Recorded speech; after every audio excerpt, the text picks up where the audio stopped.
মিছিল, সমাবেশ, মানববন্ধন, সড়ক অবরোধ, দলীয় মনোনয়ন পরিবর্তনের দাবিতে সবই হয়েছে সাতক্ষীরায়। আন্দোলনকারীরা সাতক্ষীরা ৩ আসনে বিএনপির মনোনয়ন প্রত্যাশী ডাক্তার শহীদুল আলমের অনুসারী। যদি ধানের শীষকে বিজয় করতে চান, এখনো সময় আছে প্রিয় নেতা। আপনার কাছে আকুল আবেদন, সাতক্ষীরা ৩ আসনে ডাক্তার শহীদুল আলমকে নমিনেশন দিয়ে পাঠান। যতদিন না পর্যন্ত আমাদের শহীদুল ভাই নমিনেশন না দিবে, কাজী আলাদানের নমিনেশন আমরা মানি না, মানবো না, মানি না, মানবো না। আমাদের ডাক্তার শহীদুল আলম যদি এই সিটে নমিনেশন পান, তিনি বিপুল হাজার হাজার ভোটে তিনি জয়লাভ করবে। একই পরিস্থিতি সাতক্ষীরা ২ আসনেও। এখানেও আন্দোলন হয়েছে। মাঠে আছেন মনোনয়ন বঞ্চিত আব্দুল আলিম চেয়ারম্যানের অনুসারীরা। চেয়ারম্যান ভালো লোক, আমাদের কোনো অত্যাচার হতে দেয় না, আমাদের হলো সব সুযোগ সুবিধা দেন। আমরা আলিম চেয়ারম্যানকে চাই।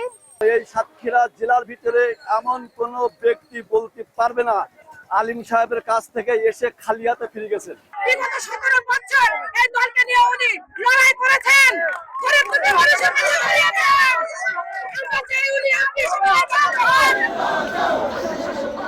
তবে আন্দোলনে আসেনি কোনো ফল। প্রার্থীরা অপেক্ষা করছেন তারেক রহমান ফিরলেই চূড়ান্ত মনোনয়নের।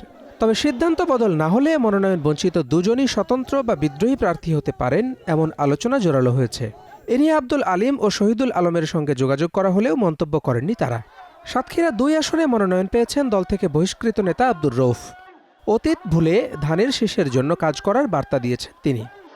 অপেক্ষায় বসে না থেকে দলে যোগ দেন, কারণ ধানের শীষ তো এটা তো আমার, ধানের শীষ তো আমার না, ধানের শীষ তো ভারপ্রাপ্ত চেয়ারম্যান সাহেব ধানের শীষের প্রতিনিধি পাঠাইতেছে। আপনাদের তো মানতে হবে, ধানের শীষের তো মানতে হবে, আমার মানাতে হবে, ধানের শীষের তো মানতে হবে। তবে দলের মনোনয়ন যাই হোক, আইন শৃঙ্খলা ঠিক রেখে নির্বাচন করতে সর্বাত্মক প্রস্তুতি নিচ্ছে প্রশাসন।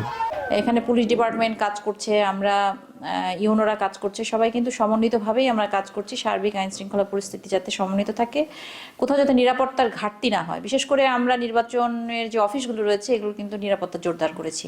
আমরা রেডি আছি, আমাদের রেগুলারলি জানেন যে আমাদের ট্রেনিং চলছে। আমাদের এই নির্বাচনে ডিউটি করার জন্য আমাদের পুলিশ সদস্যদের ট্রেনিং চলছে।